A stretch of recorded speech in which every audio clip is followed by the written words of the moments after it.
था। शिक्षा हुई, शिक्षा होने के बाद ये जैसे जैसे बढ़ते गए, राजा ने जब ये शिक्षा लेकर घर आए तो वो आपस में विचार करके ये फैसला लिए, ये अगर दुख नहीं देखेंगे इनके मन में सन्यासी बनने का ख्याल नहीं है। इसलिए अपने नगर के जितने भी पीड़ित लोग थे, अंधे थे, लूले थे, बहरे थे, विकलांग थे, बीमार थे, मतलब जितने भी बेकार हम कह रहे हैं, मतलब उनकी नजर में वो बेकार नहीं थे, उनकी एक सजा थी। जितने भी मतलब जो दुख देने वाले जितने भी व्यक्ति थे, उन सबको निकाल करके एक नई नगरी बनाए थे। उसमें किसी किसी को जाने का प्रावधान था, मतलब जाने की इजाजत थी, सबको नहीं। अब इसलिए ये सन्यासी ना बने, इसलिए इनको सारी व्यवस्था की गई, सारी व्यवस्थाएं की गई। ये सन्यासी ना बने, ये क्षत्रिय बने, सम्राट बने। ध्यान दीजिएगा बात, ठीक है। इनकी शादी भी कर दी गई और ये अपने हर क्षेत्र में उच्च थे। चाहे वो धनुष हो, तो आप अभी तक अर्जुन की कहानी सुने होंगे, अर्जुन के बाप थे धनुष में। ये हर क्षेत्र में सबके बाप थे, हर क्षेत्र में। चाहे लड़ाई हो, चाहे न्याय करने की बात हो, चाहे किसी को सजा देने की बात हो, किसी को बचाने की बात हो, ये हमेशा सत्यवादी थे। बचपन से ही सच्चाई का ये साथ देते थे और सत्य के रास्ते में अपने और पराये का भेद नहीं करते थे। अगर आप पराये हैं और दुश्मन हैं तो आप सत्य हैं तो हैं। हमारा वोट आपकी तरफ रहेगा, हमारा निर्णय आपकी तरफ रहेगा। और आप कितनों ही सगे हैं, अगर आप गलत हैं तो गलत हैं, आप सजा के अधिकारी हैं। इनके पास ये नियम था, क्योंकि इनको राजमहल से बाहर नहीं जाने दिया जाता, क्योंकि जिधर देखे वहां सुख दिखे, जिधर देखे वहां सुख ही दिखे। और जब ये दुख की दुनिया में गए और दुख को अच्छी तरीके से जानना पहचानना शुरू किए, तब इनको समझ में आया कि दुख ही दुख है, मतलब दुख ही दुख है संसार में। अब इस दुख का अंत कैसे हो, इन्होंने आधी रात को अपनी वाइफ से बता कर थी, फिर भी सोने का नाटक की, क्योंकि वो जाग जाएंगे तो अपने लक्ष्य से दूर हो जाएंगे। सोने का नाटक की और ये चले गए। और जब गए तो जैसे हम सभी अभी तक भटक रहे थे कि इसको चढ़ाने से ये पुण्य मिलेगा, तो ऐसे ऐसे इनको भी मिलते गए। जब सत्य का खोज करना शुरू कर दिए तो बलि चढ़ने से ये पुण्य मिलेगा, तो उसका भी विरोध किए, नहीं ये नहीं हो सकता। बलि चढ़ने से अगर पुण्य मिले तो फिर क्या जरूरत है, बलि चढ़ाने वाले खुद अपना बलि चढ़ाए ना, क्या दिक्कत है। मतलब बलि प्रथा को खत्म किए। आगे जैसे जैसे इनको ज्ञान प्राप्त होता गया और 47 दिन में लगभग बोध गया, जानते हैं आप लोग बोध गया, वहां पे इनको ज्ञान प्राप्त हुआ। पीपल के पेड़ के नीचे या बरगद, दो में एक, पीपल या बरगद, ठीक है। उसके नीचे इन्हें ज्ञान प्राप्त हुआ। ज्ञान प्राप्त होने के बाद सबसे पहला उपदेश इन्होंने बच्चों को दिए, और वो उपदेश सारनाथ में दिए। सारनाथ कितने लोग गए?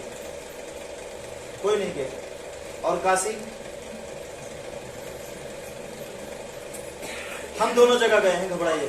सारनाथ भी, काशी, ठीक है। सारनाथ में इनकी बहुत बड़ी मूर्ति है। यही सारनाथ बनारस से 6 किलोमीटर और पूरब उत्तर चले गए, और बहुत दूर में पार्क है, बहुत सारा चीज है, होटल भी है। और वहां पे हम देखे कि इंडिया के लोग नहीं दिख रहे। इनको रास्ता पकड़ने के लिए और इनका प्रचार करने के लिए इंडियन एक भी नहीं दिखे। हम हर जगह जाके देखे, वहां पे सभी हमको विदेशी लोग दिखे। जैसे चाइना, जापान, नेपाल, ऐसे लोग वहां पे दिखे, इंडियन नहीं दिखे। इंडिया में रहकर वे इंडियन लोग वहां पे नहीं दिखे। तो जैसे हमें नहीं पता ना, वैसे पूरे भारत को नहीं पता। भारत में ही जन्म लिए, भारत में ही मरे, भारत में ही ज्ञान प्राप्त किए। ठीक है, वो खुल के सामने नहीं आया। ठीक है, बात समझ में आया? चलिए, अब तो हो गई इनकी बातें, इनको जान चुके होंगे। ये जान लीजिए, इनके जीवन का हम एक कड़ी भी नहीं बताए। ठीक है, इनके जीवन का, दोनों लोगों के जीवन का एक कड़ी भी नहीं बताए।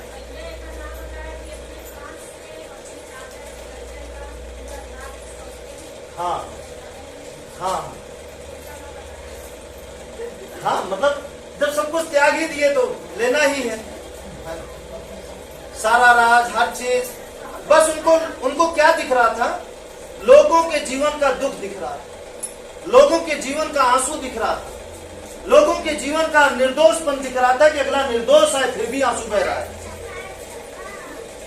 अगला निर्दोष है, कोई गलती नहीं कर रहा है फिर भी आंसू बह रहा है। लोगों के जीवन का आंसू दिख रहा था और कुछ नहीं दिख रहा था। न पैसा, न धन, न गहना, न कपड़ा, न भूख, बस एक चीज, लोगों के जीवन का आंसू दिख रहा था कि हमें इस आंसू को बंद करना है। और आज देखिए बंद किए। उन्हीं की लहर है जो कुछ अंश हम लोगों के बीच में आई, उन्हीं का कुछ अंश है, जो तरीका है जो हम सीखे, जो हम आपको बताने के काबिल हुए, उन्हीं का है, हमारा कुछ नहीं। समझ रहे हैं कि नहीं?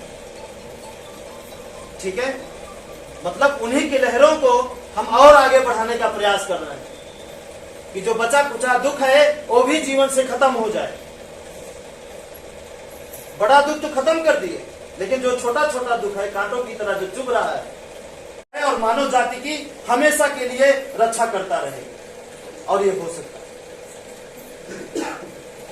हो सकता है या नहीं हो सकता? संभव है, आसान है। उस समय इनका भी साथ लोगों ने दिया। जिन लोगों ने इन्हें पहचान लिए वो इनकी तरह बन गए। तभी ये पूरे भारत, क्या पूरे विश्व में उस रास्ते को पहुंचा पाया और घर घर के लोगों के जीवन को बदल सके।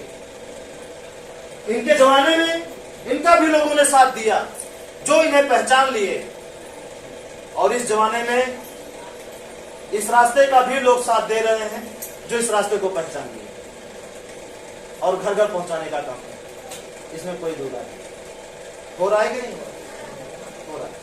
ठीक है, तो चले फिर अब इस जमाने में छोटी छोटी जो कमियां हैं उसे खत्म किया जाए। हर घर से क्या है छोटी कमी? झगड़ा, बीमारी और भूत। ये क्या है? छोटी कमी है। लेकिन अभी क्या बन गई है? उनके मुकाबले बहुत छोटी है, लेकिन आज के जमाने में बहुत बड़ी कमी हो गई। उस जमाने के हिसाब से ये कमी नहीं थी, क्योंकि उस जमाने में कोई घर ही नहीं था, बहुत कम कमी थी। हर घर में लोग बुखार की दवा जानते थे, ये घास है, बुखार की पी लीजिए सही हो जाएगा। और आज कुछ बिजनेसमैन लोग आप जो जानते थे ना उसको भुलवा दिए। क्या किए? भुलवा दिए। क्या दिखा के? दवाई, इंजेक्शन, टीवी, प्रचार, रेडियो, अखबार, मोबाइल दिखा करके आपके पुराने ज्ञान को क्या किए? भुलवा दिए। अब उसी ज्ञान का वो बिजनेस करने लगे और हम डरने लगे। नहीं समझ? भूत क्या हुआ? भूत दिखा के लोगों को डरवा दिए, पूरे देश को। कहां दिखा करके? लोगों के मुंह से जुबानी सुनवा कर। जब जुबानी वाला जमाना कम हो गया तो अखबार वाला चल गया, उसमें एक आदमी को भूत